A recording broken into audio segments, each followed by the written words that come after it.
Hi hi. ഇങ്ങനത്തെ വതനയാണ്. ഈ വതനക്കറിയാണ്, വതന നീരുള്ളി. ഇതെങ്ങനെ ഇവർ കറി വെക്കുന്നത് നമുക്ക് നോക്കാം. ആദ്യം ഇങ്ങനത്തെ പാത്രം, ഏത് പാത്രമായാലും പ്രശ്നമില്ല, പാത്രത്തിൽ എണ്ണ ഒഴിച്ച് ഇത് വറുക്കണം. ഇത് ഈ വതനയാണ്, വഴുതിരിങ്ങ അവർ വതന എന്ന് പറയും. ഈ വതനയായത് ഏത് വതനയായാലും പ്രശ്നമില്ല. ഇതിങ്ങനെ വറക്കണം. ഇത് ഇത്ര കുറച്ച് എണ്ണ ഒഴിച്ച് ഇങ്ങനെ വറക്കണം. ഇത്ര വറന്നതിന് ശേഷം എനിക്ക് നിങ്ങൾക്ക് വീഡിയോ എടുത്തിട്ട് കാണിക്കണമെന്ന് ഓർമ്മ. ഇത് വറുത്തിട്ട് എൻ്റെ ഇങ്ങനെ കുറച്ച് ചൂടായ, കുറച്ചല്ല കുറച്ചും കൂടുതൽ ചൂടാണ്. ചൂടായതിന് ശേഷം ഒരു പാത്രത്തിലേക്ക് മാറ്റണം.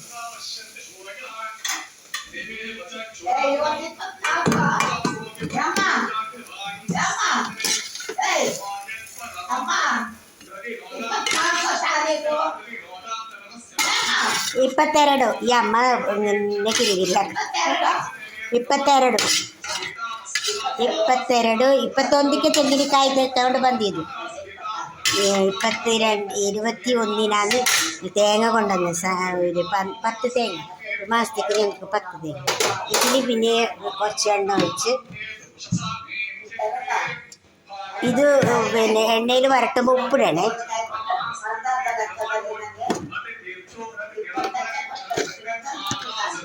എണ്ണ ചൂടാകുമ്പോൾ നീരുള്ളി ഇടണം. നീരുള്ളി വഴുതിരിഞ്ഞ് ഒരു കറിയാണ്, നല്ല ടേസ്റ്റ് ഉണ്ടാകും. ഉപ്പിട്ടിട്ട് വറുക്കണം. ഏതിനും ഉപ്പിട്ടിട്ട് വറുത്താൽ പിന്നെ ഉപ്പ് പിടിക്കുകയും ചെയ്യും, നല്ല വേഗം വറുത്തിക്കും.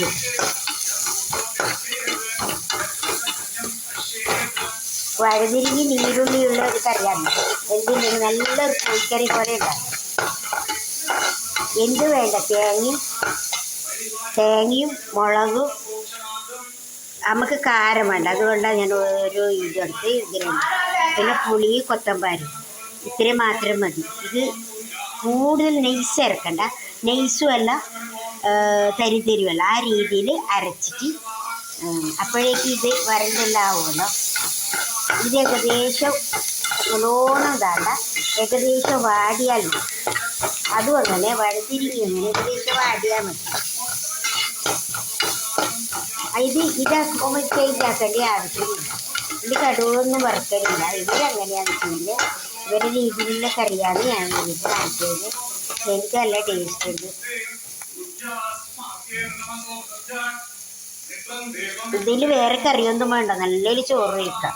ഇനി ഞാൻ അരി കുറവിട്ട് ഇത് കറിയിൽ നിന്ന് അമ്മ പറഞ്ഞിട്ട. അപ്പം ഇത് കുറച്ച് വാടി കഴിഞ്ഞാൽ അതുകൂടി ഇടാം. എന്നിട്ട് അരവിട്ട കുറച്ച് കട്ടിയാകുമ്പോൾ എടുക്കാം. അത്ര തന്നെ.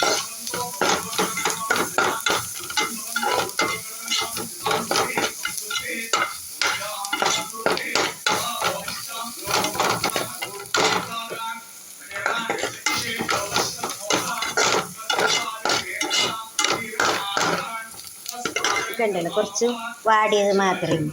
എന്നിട്ട് ഇതിടാം. ഇതിൽ തന്നെ ഇതിടാം. ഇതേ പാത്രത്തിൽ തന്നെ ഉണ്ടാക്കുന്നത് കൊണ്ടാണ് ഫസ്റ്റ് വഴുതിരിങ്ങ എണ്ണയിൽ വറുത്തത്. എണ്ണയിൽ വറുത്താൽ വഴുതിരിങ്ങ ഇങ്ങനെ ഉടഞ്ഞു പോകില്ല.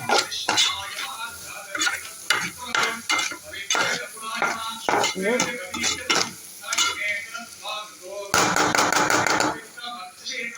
പിന്നെ മൂടി വെക്കുമ്പോഴേക്ക് നമുക്ക് അരവ് തയ്യാറാക്കാം.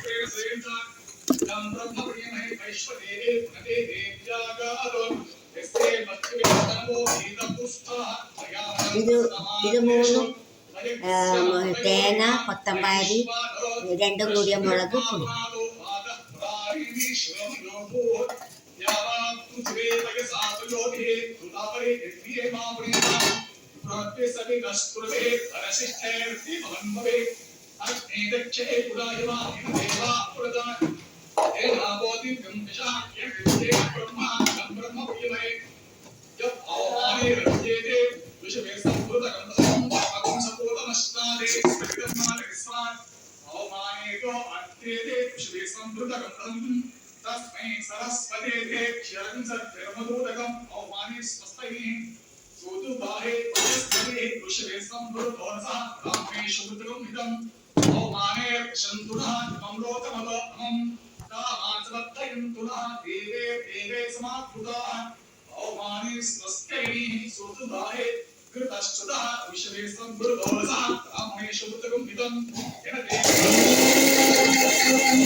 അങ്ങനെ ഞങ്ങളെ അരവ് റെഡിയായി. അത്ര നെയ്സുമല്ല,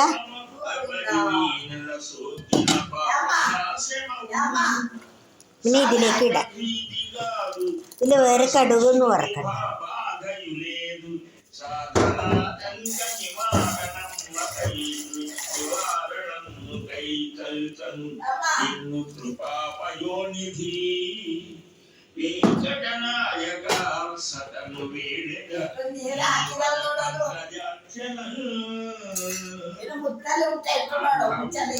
വേറെ കടുകൊന്ന് വറക്കണം. ഇത് ഇങ്ങനെ ഇളക്കി ഉപ്പെല്ലാം നോക്കിയിട്ട് കുറച്ച് തിളച്ചിട്ട് കുറച്ച് കഴിയുമ്പോൾ കുറച്ച് ഒരു 10-15 മിനിറ്റ് തിളച്ച് കഴിഞ്ഞാൽ കുറച്ച് ചെറുതാക്കണം. കുറച്ചും കൂടി വെള്ളമാറും. അപ്പോഴേക്കും എല്ലാം ഇതിൻ്റെ അകത്തുള്ളതെല്ലാം നല്ലപോലെ വേകും. അപ്പം നമ്മൾ വറുത്തെടുത്തതല്ലേ, അപ്പോൾ കുറച്ചും കൂടി ഇതിൻ്റെ അകത്ത് വേകാനുണ്ട്.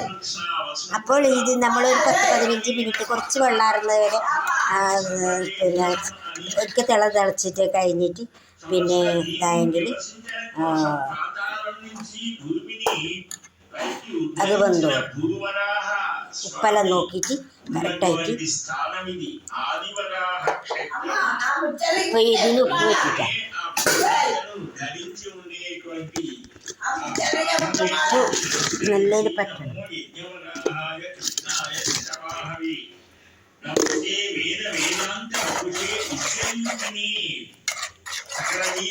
പിന്നെ കടുകും ഇവർ വറുക്കാറില്ല. ഇപ്പം നമ്മൾക്ക് വേണമെങ്കിൽ കടുക് മഞ്ഞൾപ്പൊടി ഇടാം. ഇവർ മഞ്ഞൾപ്പൊടിയൊന്നും ഇടില്ല. ഇവർ മഞ്ഞൾപ്പൊടി ഇടുന്ന സാമ്പാറിന് മാത്രമാണ്. നമ്മളെല്ലാത്തിനും മഞ്ഞൾപ്പൊടി ഇടുമല്ലോ, വിഷാംശം പോകാനും. ഇവർ നമുക്ക് അത് പറ്റില്ല. ഇത് തക്കാളി ഉപയോഗിക്കില്ല. ഇതിന് കൂടെ തക്കാളിയെല്ലാം ഇട്ടാൽ നല്ല ടേസ്റ്റ് ഉണ്ടാവും. വറുക്കുമ്പോൾ രണ്ട് തക്കാളിയെല്ലാം മുറിച്ചിട്ട് ലാസ്റ്റ് കഴിഞ്ഞപ്പോൾ ഒന്നും കൂടി തക്കാളി ഇട്ട് വരട്ടിയാൽ നല്ല ടേസ്റ്റ് ഉണ്ടാവും. അപ്പോൾ നിങ്ങൾ ഉണ്ടാക്കുമ്പോൾ തക്കാളി 1-2 തക്കാളി ഇട്ടോളൂ. പിന്നെ അതിൻ്റെ കൂടെ പച്ചമുളക് കരിയാമ്പല ഇട്ടോളൂ. ഇതെല്ലാം ഇട്ടാൽ നല്ല. ഇവരൊന്നും ഇടില്ല, ഇതൊന്നും ഇടാതെ നല്ല ടേസ്റ്റ് ഉണ്ട് കറിപ്പന. അതെല്ലാം ഇട്ടാൽ പിന്നെ പറയണ്ട.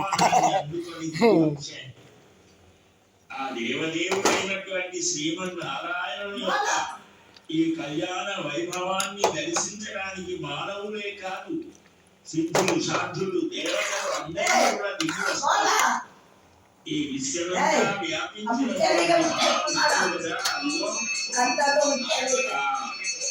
സമർപ്പണ ദേവർക്ക് നിങ്ങൾ ഈ കറിക്ക് കൂടുതലായി ചേർക്കേണ്ടത് കടുക് ചേർക്കണം, പിന്നെ കരിയാമ്പും, പിന്നെ തക്കാളി, മഞ്ഞൾപ്പൊടി, ഇത്രയും നിങ്ങൾ ഇതിൽ ചേർക്കണം. അത് വളരെയധികം ടേസ്റ്റാണ് ഇങ്ങനെ ചേർത്തെങ്കിൽ. ഇപ്പോൾ ഇവരിതൊന്നും ചേർക്കാനില്ല, ഇവർ ഇത്രയും മാത്രമേ ചേർക്കാനുള്ളൂ. കുറച്ചും കൂടി തിളച്ച് കഴിഞ്ഞാൽ മൂടി വെച്ച് കുറച്ച് കട്ടിയാണ്. അപ്പോൾ നല്ലൊരു ടേസ്റ്റുള്ള ഒരു കറിയാണ്, പെട്ടെന്ന് റെഡിയാകുന്ന ഒരു കറിയാണ്. എല്ലാവരും ഉണ്ടാക്കി നോക്കണം, എന്നിട്ട് അഭിപ്രായമെല്ലാം പറയണം. ഏത് വഴുതിരിങ്ങ ആയാലും, പിന്നെ ഇതേപോലെ വെണ്ടയ്ക്കയും വഴുതിരിങ്ങയും ഉരുളക്കിഴങ്ങും ആക്കുന്നു ഇതേപോലെ. അത് വരട്ടുന്നില്ല, ഇതേപോലെ അരച്ചിട്ട് കടുക് വറുത്തിട്ട് അരവിൽ അതെല്ലാം വേവിക്കലാണ്. അരവിലിൻ്റെ വേവലാണ്. ഫസ്റ്റ് ഉരുളക്കിഴങ്ങ് വേവിക്കണം, പിന്നെ വെണ്ടയ്ക്ക വഴുതിരിങ്ങ ഇടണം. ഇങ്ങനെ മാത്രം. Okay, bye bye.